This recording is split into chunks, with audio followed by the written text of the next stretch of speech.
تو سبحان اللہ، آپ تمام سیدوں کی نانی اور نبی پاک علیہ الصلوۃ والسلام فرمایا ہادہی صدیقۃ امتی، یہ میری امت کی صدیقہ ہے. سبحان اللہ.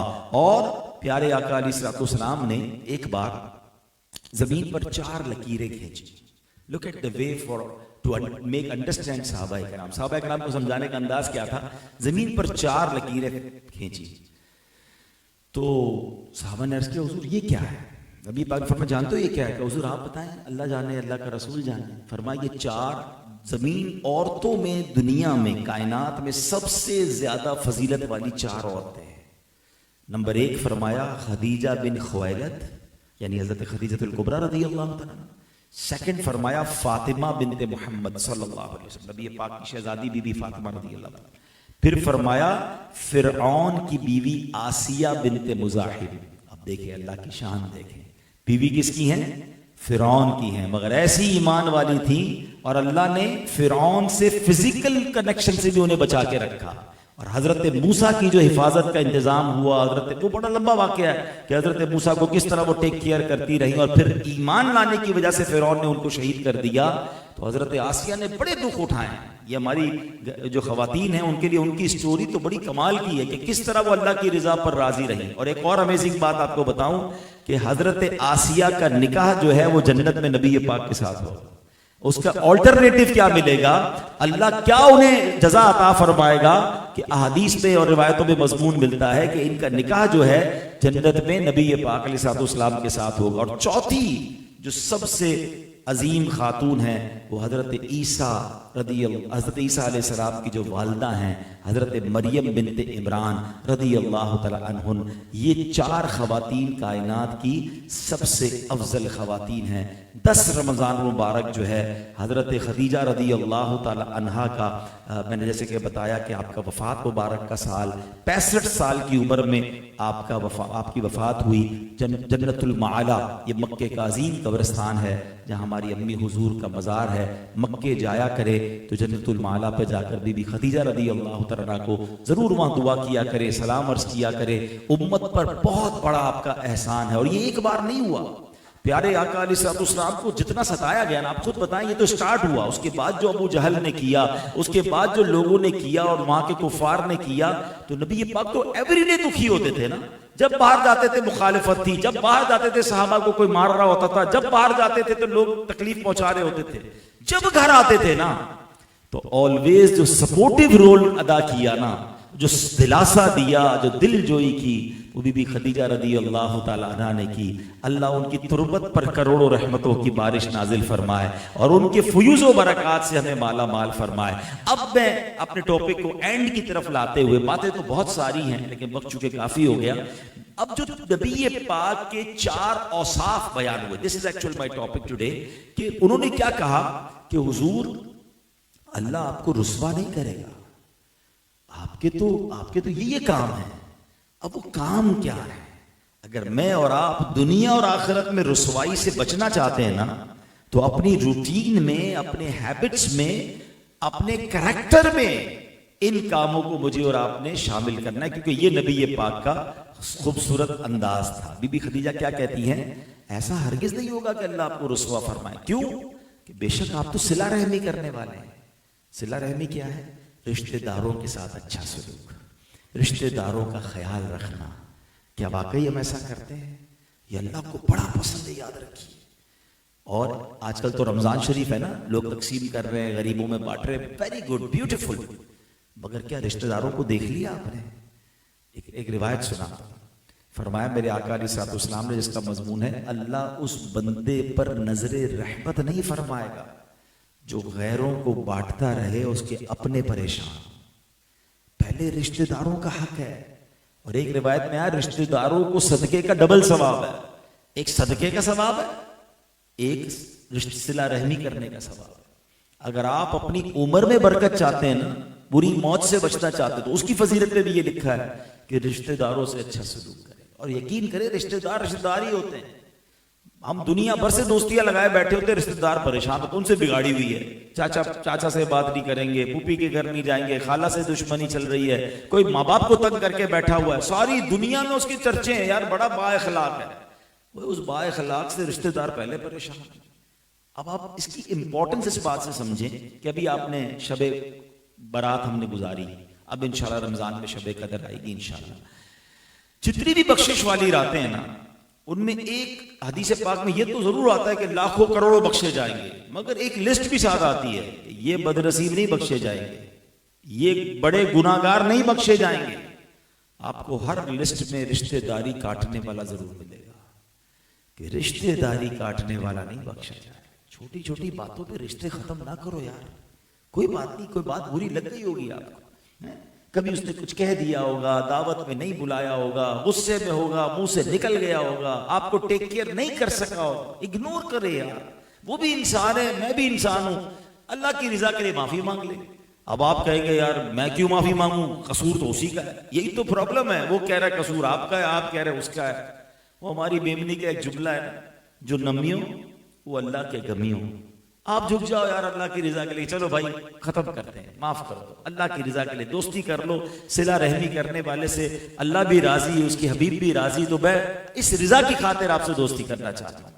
تو دل بڑھا کر کے رشتے ملائیں، تھوڑی سی لائف ہے، دشمنیاں پال کر اگنورنس کے ساتھ زندگی کیوں گزارتے ہیں، محبتیں بانٹیں، پیار دیں۔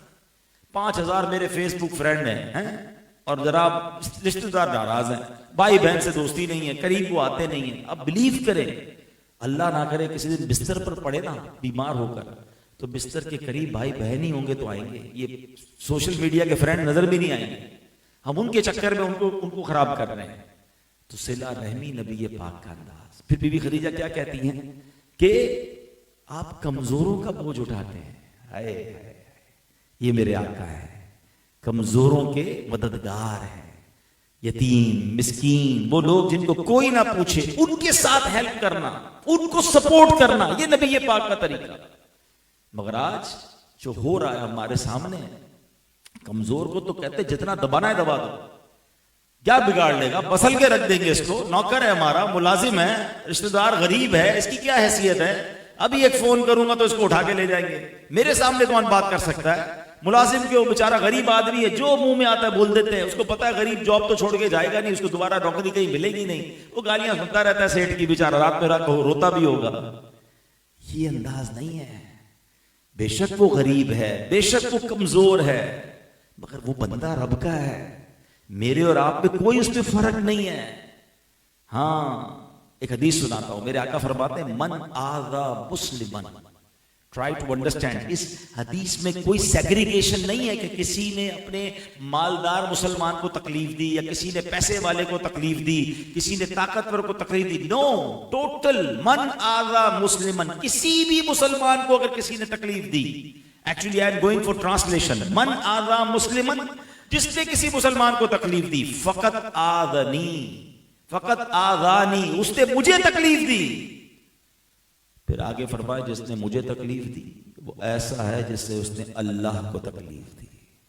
ایک مسلمان کو تکلیف دینا بات کدھر تک جا رہی ہے، مگر ہم سمجھتے ہیں میں روزے میں تھا یار، منہ سے نکل گیا، ابھی ہو رہا ہے، مجھے اندازہ ہے، میں بھی 2-4 دن پہلے کسی بلڈنگ میں گیا تو ہم لفٹ پہ نیچے اتر رہے تھے، تو اس میں 2 صاحب تھے اور وہ عصر کے بعد کا ٹائم تھا اور لفٹ میں لگی ہوئی تھی نا فرسٹ کلاس، تو میں نے اپنے بھائی داس میں نے کہا بھائی خاموش رہنا، یہ افطار سے پہلے سب سے ڈر ہی لگ رہا ہوتا ہے، جس کو روزہ لگتا ہے نا پھر اگلے کی خیر ہی نہیں ہوتی ہے۔ بھائی آپ کو روزہ لگا یہ آپ کا پرابلم ہے، آپ نے پور صبح سے پانی نہیں کھایا، چائے نہیں پی، آپ کو سگریٹ کی عادت تھی، آپ کو ٹینشن ہے، آپ کسی کو تو نہ اس سے تو افطار نہ کر لینا، لیکن ادھر نہیں ہے ٹینشن، کسی کو فکر ہی نہیں ہے کہ کسی کا دل ٹوٹتا ہے تو ٹوٹ جائے۔ بیوی کے ساتھ جو آج کل ہو رہا ہوگا، افطار میں بیچاری کو کوئی لیٹ ہو گیا، شربت ٹھنڈا نہیں ملا، سموسے گرم نہیں ملے، بھائی وہ بھی انسان ہے یار، کمپیوٹر سے تھوڑی شادی کی ہے۔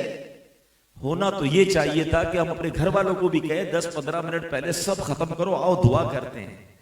ارے افطار کا وقت تو دعاؤں کا وقت ہے، روزانہ 10 لاکھ گناہگار بخشے جا رہے افطار کے وقت، اور ہمارے دسترخوان پر افراتفری ہے، سموسے کدھر ہیں تو وہ کدھر ہے تو دہی بڑے کدھر ہے، ابھی تک یہ چیز نہیں آئی۔ ارے مانگنے کا ٹائم ہے یار، پھر کھا لینا تھوڑی دیر بعد، افطار پانی سے بھی ہو جائے گا، دعائیں نہیں ملیں گی افطار والی بات میں. خدا کی قسم سارا سال یاد کرو گے کہ یار افطار کی دعا کا کیا لطف ہوتا ہے. کھانا پینا ہم نے رمضان کو بنا دیا ہے, تو نرمی لائیں اپنے اندر, معافی لائیں اپنے اندر, کمزوروں کا ساتھ دیں. میں نے کئی بار بیان میں جملہ کہا ہے, پھر کہہ دیتا ہوں. پنجاب میں گیا تھا ایک بار, تو ایک جملہ سیکھ کر آیا. وہ پنجابی لوگ بڑا پیارا جملہ کہتے ہیں مضبوط آدمی سے نہ ڈرو, ماڑے آدمی سے ڈرو. اب ماڑا کہتے ہیں کمزور. میں نے کہا یہ کیوں کہہ رہے ہیں کمزور سے ڈرو؟ لوگ تو مضبوط آدمی سے ڈرتے ہیں, طاقتور گارڈز ہوں, سپورٹ ہو اس کا. کیا کمال کا جواب ملا. کہتے ہیں بھائی مضبوط آدمی تو اپنا بدلہ خود ہی لے لے گا, کمزور تم سے بدلہ تو نہیں لے سکے گا, مگر اللہ کی بارگاہ میں ہاتھ اٹھا دے گا. اور فریاد ادھر جو ہے نا اس کی ڈائریکٹ پہنچ جانی ہے. اللہ تو کمزوروں کا ساتھ دے, تو دنیا نہیں دیتی نا ساتھ, اللہ تو مظلوموں کا ساتھ ہے نا, ساتھ دینے والا ہے. ظالم کا تو بیڑا غرق ہو جائے گا. تو میں آپ کو چلے مشورہ دیتا ہوں, بھائیوں والا مشورہ دیتا ہوں. کبھی آپ کو اپنی لائف میں یہ محسوس ہونا یار چلتے چلتے گاڑی ڈسٹرب ہو گئی ہے, بالکل ٹھیک صحت تھی, کوئی پرابلم نہیں, اچانک بیماریاں ہونے لگ گئی. یار فیملی میں بڑا پیار تھا, اچانک جھگڑے ہونے لگ گئے. کاروبار گوئنگ ویری گڈ, بزنس میں کوئی گڑبڑ لاس ہونے لگ گیا ہے. تو میں آپ کو مشورہ دوں گا, پہلے چیک کر لو کسی کا دل تو نہیں دکھایا, کسی کی ہائے تو نہیں لے لی. کیونکہ جب ہائے لگتی ہے نا سب کچھ برباد ہو جاتا ہے, چلتا کچھ تباہ ہو جاتا ہے. پلیز زندگی ایسی گزارو, ہم دعائیں لینے والے بنے, ہم ہائے لینے والے نہ بنے. اور یہی نبی پاک کا انداز ہے کہ آپ کمزوروں کا ساتھ دینے والے ہیں. کبھی کسی کمزور کا ہاتھ پکڑ لو یار, کھڑا کر دو اس کو, سپورٹ کرو. کسی کو جاب پہ لگا دیں, کسی کو کاروبار کروا دیں, کسی کو تکلیف میں اس کے چہرے پہ مسکراہٹ لے آئے. اگر کہہ دیا ہے نا, میری ان تمام باتوں میں اگر کسی کو یاد آ رہا ہے تو اس پہ شرمانا نہیں, معافی مانگ لینا. اپنے ملازم سے مانگنی پڑے تو مانگ لینا, اپنی بیوی سے مانگنی پڑے تو مانگ لینا. کسی کا بھی دل دکھایا ہے نا, اگر کوئی پرابلم نہیں, ادھر مانگ لو, معافی تلافی ہو جائے گی. ادھر مانگنا ادھر نہیں ہوگی, ادھر تو پھر نیکیاں دینی پڑیں گی نا. ظالم کو تو پھر اس کا حساب دینا پڑے گا. تو بڑا دل کر کے معافی مانگو. مجھے اچھی طرح یاد ہے ایک بار میرا اسی طرح کا ایک بیان تھا. ایسی بزنس مین بیٹھے تھے, تو ایک مل اونر بھی بیٹھے تھے. معافی پر ہی بات ہوئی, اللہ کی رضا کے لیے معافی مانگ لینی چاہیے. اس مل اونر کا مجھے دوسرے دن یا تیسرے دن فون آیا, کہتا ہے میں بیان سن کر گیا, اس وقت سے میرے دماغ میں چل رہا تھا. میں نے اسی دن بیان والے دن ہی شام کو اپنے ایک مینیجر یا اپنے ایک امپلائی کو خوب سنائی تھی, اور سب کے سامنے سنائی تھی. اب میں رات بھر سوچتا رہا کہ یار میں نے اس کا بہت دل دکھایا. میں ہمت میری نہیں ہو رہی تھی کہ میں ڈائریکٹر آف دا کمپنی اور میں اپنے امپلائی سے معافی کیسے مانگوں. بولا آپ کا بیان سنا, بس کنفیوز چلتا رہا, سر پہ بڑا بوجھ تھا. آج ہمت کر کے میں نے اس کو بلایا اور میں نے اس کو معافی مانگ لی. اس سے کہتے میرے سر سے بہت بڑا بوجھ اتر گیا, آپ کا بہت شکریہ, میرا یہ مسئلہ حل ہو گیا. اچھا کیا انہوں نے, ہمت کی, تو مانگ لینی چاہیے. انشاءاللہ اس سے آپ کو ایک تو اللہ نے چاہا دل میں روحانیت ملے گی, اور آخرت کی تکلیف سے ہم بچ جائیں گے. نبی پاک کا ایک اور کمال کیا تھا, بی بی خدیجہ فرماتی ہیں محتاجوں کے لیے کماتے ہیں. یعنی محتاجوں کو ہیلپ کرنے کے لیے پیارے آقا اپنا مال خرچ کرتے تھے. یتیموں کے بارے میں نبی پاک کے بڑے کمال کے فرمان ہیں. آپ فرماتے ہیں جس کا مضمون ہے کہ میں اور یتیم کی کفالت کرنے والے قیامت کے دن اس طرح ہوں گے. جنت میں نبی پاک اپنے ساتھ لے جائیں گے, 2 انگلیاں ملا کر فرمایا بہترین دسترخوان وہ ہے کہ جس دسترخوان پر یتیم ہوتا ہے. بدترین لوگ وہ ہیں یا بدترین گھر وہ ہے جہاں یتیم ہو اور اس کے ساتھ برا سلوک کیا جاتا. حدیث پاک میں آتا ہے جس کا مضمون ہے جو کسی یتیم کے سر پر ہاتھ پھیرے محبت اور شفقت کے ساتھ, سر پر جتنے بال ہیں اتنی نیکیاں ملیں گی. ہاتھ پھیرنے پر اتنا ثواب ہے تو کھانا کھلانے پر, اچھا کپڑے پہنانے پر, اس کو ٹیک کیئر کرنے پر کتنا ثواب ہوگا. میں آپ کو مشورہ دیتا ہوں, آپ یتیموں کا کچھ نہ کچھ پورشن اپنے ذمہ لے لیجئے. الحمدللہ ہماری دعوت اسلامی پورا مدنی ہوم یتیم خانہ بنا رہی ہے. آپ یہ سوچیں نا, میرے 4 بچے ہیں, 5 بچے ہیں, 3 بچے ہیں, یا 3 گھر میں پل رہے ہیں, میں 2 یتیموں کا بھی خرچہ اٹھا لیتا ہوں. وہ کھائیں گے, پیئیں گے, انشاءاللہ تعلیم حاصل کریں گے, مجھے نیکیاں ملیں گی, تاکہ یہ فضیلت مجھے حاصل ہو جائے. تو نبی پاک کے پیارے اسلامی بھائیو یہ انداز ہیں. تو ماہ رمضان میں ایکچولی ہمیں اپنے آپ کو پیوریفائی کرنا ہے. کھانا پینا روکنا ہی صرف روزہ نہیں ہے. حدیث پاک کا مضمون ہے کہ جو بندہ جس کو رمضان گناہوں سے نہ روک سکے اس کے بھوکا پیاسا رہنے کی اللہ کو کوئی ضرورت نہیں ہے. بھوکے پیاسے تو ہیں مگر سارے غلط کام چل رہے ہیں. جیسے میں نے بیان کے شروع میں کہا کہ رمضان میں گناہ نہیں کرنا ہے، تو آنکھ کا بھی روزہ ہے، زبان کا بھی روزہ ہے، کان کا بھی روزہ ہے. حرام سننا نہیں ہے، حرام بولنا نہیں ہے، حرام دیکھنا نہیں ہے، ہاتھ سے کوئی حرام کام کرنا نہیں ہے. یہ روزہ ہے نا، تو پھر انشاءاللہ اس کی برکتیں ملیں گی. تو اے میرے پیارے اسلام بھائی، مختصراً میں نے آج قرآن کی پہلی آیت کس سینیریو میں نازل ہوئی، قلب مصطفیٰ کو اللہ نے کیسی طاقت عطا فرمائی، اور وہ عظیم خاتون جن کا دن اگلے کچھ دنوں بعد آنا ہے ان کا ذکر خیر بھی ہوا. اللہ ہم سب کو آج کی اس محفل کی برکت عطا فرمائے، جو باتیں سنی اسے یاد رکھنے اور اس پر عمل کرنے کی توفیق عطا فرمائے. بیان کے شروع میں نے ایک بات کہی تھی کہ میرے آقا رمضان میں خوب سخاوت فرماتے تھے، تو آپ بھی اللہ کی راہ میں خوب خرچ کریں. زکوٰۃ کا ٹائم آ گیا تو پوری دیں، اس میں ڈنڈی نہ ماریں. یہ بھی میرا ایک ایکسپیرینس ہے کہ جب تک زکوٰۃ ہزاروں لاکھوں میں بنتی ہے نا تو لوگ نکال دیتے ہیں. جب زکوٰۃ کروڑوں میں بننے شروع ہوتی ہے نا، اصل امتحان جب شروع ہوتا ہے. تو میں تو ایک دعا کرتا رہتا ہوں، اگر آپ کو بھی اچھی لگے تو آمین کہہ دیں کہ میرے مولا مجھے وہ مال مت دینا جس کی زکوٰۃ مجھے بھاری پڑے. مال وہ دے مالک کے زکوٰۃ دل کھول کر خوش دلی کے ساتھ ادا کر. You know what was happened with the قارون؟ قارون کے ساتھ کیا ہوا تھا؟ اس کا یہی پرابلم تھا. قارون کتنا مالدار تھا. آج کل ریس لگی ہوئی ہے نا، بلینئرز کون ہیں اور ٹاپ 10 کون ہیں، تو فلاں کیٹیگری میں کون آتا ہے، تو فلاں کلاس میں کون آتا ہے. قارون کی کلاس کیا تھی؟ قرآن بتاتا ہے کہ اس کی خزانوں کو نہیں، اس کی خزانوں کی چابیاں اونٹوں کی پوری جماعت اٹھاتی تھی. ایک روایت کے مطابق 40 اونٹ چلتے تھے جس میں خزانے کی صرف چابیاں ہوتی تھی. تو ٹرائی ٹو انڈرسٹینڈ مال کتنا ہوگا. اتنا پیسے والا تھا. اچھا صرف پیسے والا نہیں تھا، قارون کو تو بہت ساری بلیسنگز حاصل تھی. وہ حضرت موسیٰ کا کزن تھا، بڑا بیوٹیفل چہرہ تھا اس کا، اس کو منور کہتے تھے اس زمانے کے لوگ. تورات کا عالم بھی تھا. یعنی اگر آج کے دور میں ہم کسی کو سب سے زیادہ کمال والا بندہ سمجھیں کہ یار ایک عالم بھی ہو، دین بھی سیکھا ہوا ہو، بہترین فیملی سے بھی ہو، گڈ لکنگ بھی ہو، اور دنیا کا سب سے امیر آدمی بھی ہو، تو سب مل گیا تھا نا اس کو. اور کیا چاہیے تھا اسے؟ مگر پرابلم کیا ہوئی؟ حضرت موسیٰ نے اس کو زکوٰۃ کا حکم دیا. اللہ کی طرف سے حکم آیا تھا. اچھا اس زمانے میں 2.5% زکوٰۃ نہیں تھی، 0.01% شاید بنے گی 1000 پر ایک. چارٹر اکاؤنٹنٹ اور یہ اکاؤنٹس والے فائنانس والے لوگ تو یہ ہیں، لیکن 1000 پر ایک کتنا بنے گا؟ 0.1%. 1% بھی نہیں بنا نا، 0.1%. مگر جب اس نے 0.1% کو کیلکولیٹ کیا تو وہ بھی اس زمانے کے اربوں روپے بنتے تھے. اس نے زکوٰۃ کا انکار کیا، حضرت موسیٰ سے لڑائی کی، اور اینڈ آف دا ڈے کیا ہوا؟ اپنے خزانے کے ساتھ زمین میں غرق کر دیا. قرآن کا واقعہ ہے نا. پرابلم یہی ہے کہ جب بندہ زیادہ مالدار ہوتا ہے نا اور زکوٰۃ اس کی کروڑوں میں بننے لگتی ہے تو بندہ پھر راستے ڈھونڈتا ہے، یار ایڈا سے بچائے گی نوں، ایڈا سے اگیاوا سے کرے گی نوں، اتنا تو نہ تھا ہوں یار، تھوڑے بھی چل جائیں گے. اب اس کے دل میں یہ وسوسے آنا شروع ہو جاتے ہیں. خدا کے واسطے زکوٰۃ مال کا میل ہے.